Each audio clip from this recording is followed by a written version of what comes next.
오늘 우리에게 주시는 하나님의 말씀은 레위기 6장 8절에서 13절까지 말씀입니다. 구약 성경 152면에 있습니다. 레위기 6장 8절에서 13절까지 말씀 제가 읽어드리겠습니다. 여호와께서 모세에게 말씀하여 이르시되 아론과 그의 자손에게 명령하여 이르라. 번제의 규례는 이러하니라.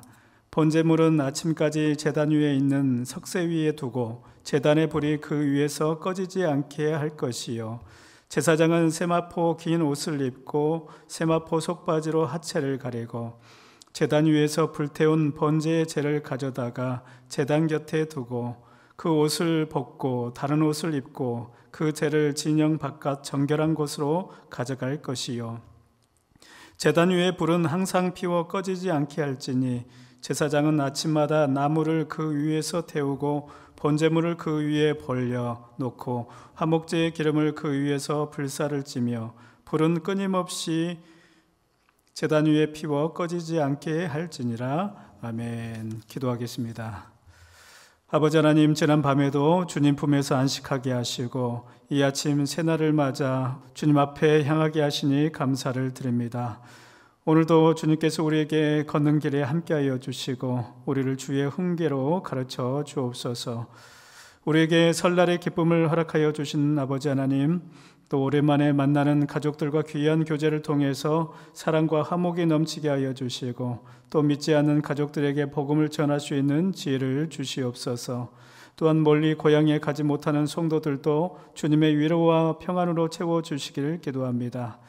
하나님, 우리나라를 긍휼히 여겨 주시옵소서. 정치가 안정되고 되게 하시고 지도자들에게 지혜를 주셔서 국민을 위한 올바른 결정을 하게 하여 주시옵소서. 또 경제적 어려움 가운데 있는 자들을 도와주시고 또 일자리를 찾는 이들에게 하나님 그들의 길을 열어 주시옵소서. 아버지 하나님, 유인 목사님의 또 사역과 건강을 지켜 주옵소서. 날마다 성령의 감동과 지혜를 더하여 주시고 늘 영육간을 강건하게 하여 주셔서 주님의 교회를 잘 이끌어 갈 수 있는 은혜가 있게 하여 주옵소서. 지금 또 올로 목사님 스리랑카에서 펼치시는 선교 사역을 통하여서 또 많은 영혼이 구원받으리라 믿습니다. 하나님께서 은혜를 베풀어 주시고 또 현지 성도들이 믿음 안에서 성장하게 하셔서 교회가 든든히 세워가게 하여 주옵소서. 또한 목사님과 함께 동행하는 장로님의 안전과 건강도 하나님 지켜주시옵소서.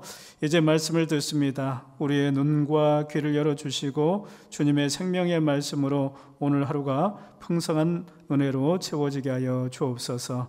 예수 그리스도의 이름으로 기도드립니다. 아멘. 오늘 성경 통독 범위는 레위기 5장부터 7장까지입니다. 레위기 5장은 속죄제와 속건제의 규례를 말씀하고 있고 6장과 7장은 5대 제사, 번제, 소제, 속죄제, 속건제와 그리고 화목제의 시행 세칙을 다루고 있습니다. 오늘 우리가 함께 읽은 본문은 제사의 가장 기본이 되는 번제, 매일 항상 아침과 저녁에 드린다고 해서 상번제라고도 하는데 이 번제의 시행세책을 아주 상세하게 설명하고 있습니다. 번제에서 가장 중요한 것은 제물이 아닙니다. 물론 제물을 드리는 것도 중요하지만 그보다 더 중요한 것이 있는데 그것은 바로 불입니다. 그래서 제사장들의 가장 중요한 임무 중에 하나는 제단의 불이 꺼지지 않도록 해야 하는 것인데 이게 얼마나 중요했는지 9절 하반절 말씀에 보면은 제단의 불이 그 위에서 꺼지지 않게 할 것이요, 또 12절 말씀에 제단 위에 불은 항상 피워 꺼지지 않게 할지니, 또 13절 말씀 불은 끊임없이 제단 위에 피워 꺼지지 않게 할지니라 라는 이 말씀이 3번이나 반복되고 있습니다. 그만큼 중요하다는 뜻이겠죠. 성경에서 불은 아주 중요한 의미를 가지고 있습니다. 이 불은 단순한 물리적인 그런 불이 아니라 하나님의 임재와 또 성령의 임재를 상징하는 것이기 때문입니다.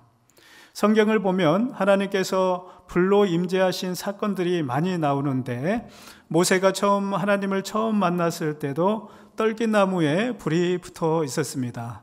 그리고 광야에서도 이스라엘 백성들을 불기둥으로 하나님께서 인도하셨고 또 갈매산에서 하늘로부터 불이 내려와 하나님의 능력과 임재를 나타내셨던 것입니다. 또 신약에서 보면은 오순절에서 성령이 불의 혀처럼 이렇게 임하는 것을 보게 됩니다. 이처럼 불은 하나님의 임재를 나타내는 강력한 상징이 됩니다. 그렇기 때문에 무슨 일이 있어도 제사장들은 번제단의 그 불을 꺼서는 안 된다고 또 말씀하시고 또 말씀하신 것입니다. 그런데 여기서 중요한 것이 있습니다. 제단 위의 불은 아무 불이나 사용해서는 안 된다는 것입니다. 불도 하나님이 주신 거룩한 불이어야 했습니다. 그런데 아론의 두 아들 나답과 아비후가 다른 불로 대충 아무 불이나 드렸다가 그 자리에서 죽임을 당한 사건이 있었습니다. 여러분, 우리가 예배를 드리는 것도 중요하지만 그러나 더 중요한 것이 있습니다. 그것은 어떤 불을 가지고 예배를 드리냐 하는 것입니다. 여러분, 우리 안에는 여러 가지 불이 있을 수 있습니다. 욕망의 불이 있을 수 있고 또 세속의 불이 있을 수 있고 또 열정이라는 그런 인간적인 불이 있을 수 있습니다. 그러나 우리는 이런 불이 아니라 오직 하나님께서 주시는 성령의 불로 예배를 드려야 되는 것입니다. 그래야만 우리가 하나님께 귀하게 쓰임받는 그런 인생이 될 수 있습니다. 감리교 창시자 존 웨슬리는 모라비안 그 교도들을 보면서 자신에게 뭔가가 부족하다는 것이 있음을 깨닫게 됩니다. 그것은 바로 불이었습니다. 그 웨슬리는 학식이라는 그런 불이 있었고 또 열심이라는 그런 불이 있었지만은 그 안에 성령의 불이 없었던 것입니다. 그래서 그는 월드 게이트 거리에서 성령의 그 불을 체험한 후에 영국과 세계를 변화시키는 위대한 부흥의 도구로 하나님께 쓰임받을 수 있었던 것입니다. 여러분, 기독교 신앙은 불의 신앙입니다. 이 불은 우리의 신앙과 예배의 중심이 되는 것입니다. 교회도 마찬가지일 것입니다. 하나님께서 주신 불을 붙들고 꺼지지 않게 계속 유지하는 것이 교회의 사명입니다. 이 불이 살아있을 때에 교회는 하나님의 주신 그 사명을 끝까지 완수할 수 있습니다. 그렇다면 우리는 어떻게 이 거룩한 불, 하나님이 주신 우리 성령의 불을 꺼뜨리지 않고 지속적으로 유지할 수 있을 것인가? 두 가지로 말씀할 수 있는데, 첫 번째는 말씀의 지속적인 공급이 필요합니다. 여러분, 불이 계속 타오르기 위해서는 땔감이 필요하듯이 우리의 영적 생활도 하나님의 말씀으로 계속해서 채워져 나가야 되는 것입니다. 사도행전을 보시면은 성령의 그 강림 후에 사도 바울은 에베소에서 날마다 말씀을 강론했다라고 기록하고 있습니다. 성령의 불이 임한 후에 말씀으로 그 불을 계속해서 지속시켰던 것입니다. 또 에레미야 23장 29절에 보면 여호와의 말씀이니라 내 말이 불같지 아니하냐 이라고 하셨습니다. 하나님의 말씀 자체가 불이라는 것입니다. 그래서 엠마오로 가던 제자들도 예수님의 그 말씀을 들을 때에 우리 속에서 마음이 뜨겁지 아니하더냐라고 그렇게 고백했던 것입니다. 여러분, 말씀이 없는 성령 체험, 말씀이 없는 이러한 체험들은 오래가질 못합니다. 때로는 잘못된 방향으로 흘러갈 수도 있는 것입니다. 둘째로 끊임없는 기도 생활이 필요합니다. 끊임없는 기도 생활. 예수님께서도 마태복음 21장 13절에서 내 집은 기도하는 집이다 이렇게 말씀하셨습니다. 여러분, 기도라는 것은 한 번 하고 마는 것이 아닙니다. 지속적으로 해야 능력이 있는 것입니다. 마치 불을 계속 지피듯이 우리의 기도도 계속 지속이 되어야 하는 것입니다. 여러분, 우리가 정말 하나님의 성령의 불을 받았다면 저와 여러분이 그 불이 꺼지지 않도록 계속해서 말씀과 기도로 채워져야 하는 것입니다. 하나님께서는 오늘 우리에게 번제와 같은, 늘 드리는 그런 상번제와 같은 지속적인 예배를 원하십니다. 이것이 바로 참된 예배자의 모습입니다. 우리 모두 성령의 불을 잘 지켜서 하나님 나라의 확장에 쓰임받는 귀한 성도가 되기를 주님의 이름으로 축복합니다. 이어서 10절과 11절 말씀 제가 읽어드리겠습니다. 제사장은 세마포 긴 옷을 입고 세마포 속바지로 하체를 가리고 제단 위에서 불태운 번제의 재를 가져다가 제단 곁에 두고 그 옷을 벗고 다른 옷을 입고 그 재를 진영 바깥 정결한 곳으로 가져갈 것이요. 아멘. 제사장의 두 번째 중요한 임무는 뭐냐면 그것은 제사를 지나고 남은 재를 정결하게 처리하는 것이었습니다. 번제물의 재는 이미 불에 태워져 없어져 버린 말 그대로의 그 폐기물일 뿐입니다. 하지만 하나님께서는 단순히 그것을 버리라고 하지 않으시고 제사장이 옷을 갈아입고 재를 진영 밖 정결한 곳에 가져가 버리도록 명령하셨습니다. 여러분, 이것은 하나님께서 제사의 그 뒤처리마저도 거룩하게 여기시는 것을 보여주고 있습니다.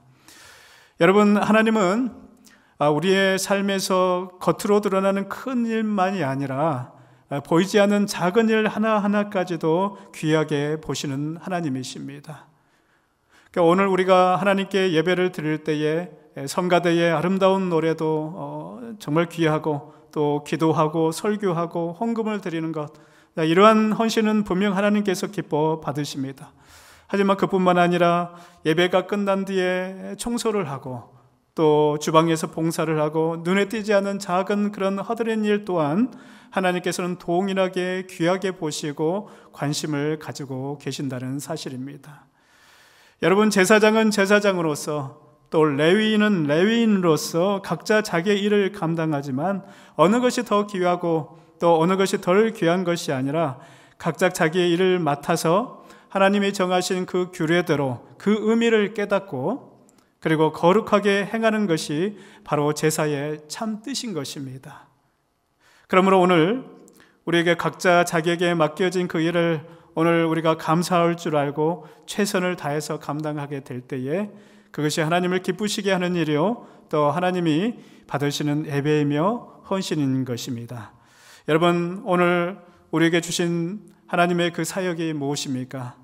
어쩌면 죄를 버리는 그런 죄를 처리하는 작은 일처럼 허드렛 일처럼 보여질 수도 있을 것입니다. 누구도 알아주지 않는 그런 일이라 할지라도 그 속에서 의미를 찾고 또 하나님의 그 임재를 또 경험하게 된다면 그것은 하나님 앞에 드려질 또 하나님께서 귀하게 받으실 최고의 헌신이고 예배이며 제사라는 사실을 잊지 말고 오늘 하루도 하나님께서 내게 맡기신 사역을 감사하는 마음으로 또 가정에서 또 최선을 다해서 또 감당하고 하나님께 영광 돌리는 우리 모두가 되기를 주님의 이름으로 축복합니다. 기도하겠습니다. 우리 이제 말씀을 놓고 기도하겠습니다. 첫째로 제단의 불은 꺼져서는 안 된다고 했습니다. 우리의 각자의 심령의 제단 위에 성령의 불, 기도의 불, 말씀의 불을 주옵시고 지속적으로 타오를 수 있도록 하나님 은혜를 베풀어 주옵소서. 둘째로 아무리 작은 일이라 할지라도 하나님께서 우리에게 맡겨진 일에 감사하고 성실함으로 감당하여서 그 안에서 하나님의 임재와 뜻을 깨닫게 하여 주시옵소서. 우리 주여 한번 부르시고 합심으로 기도합니다. 주여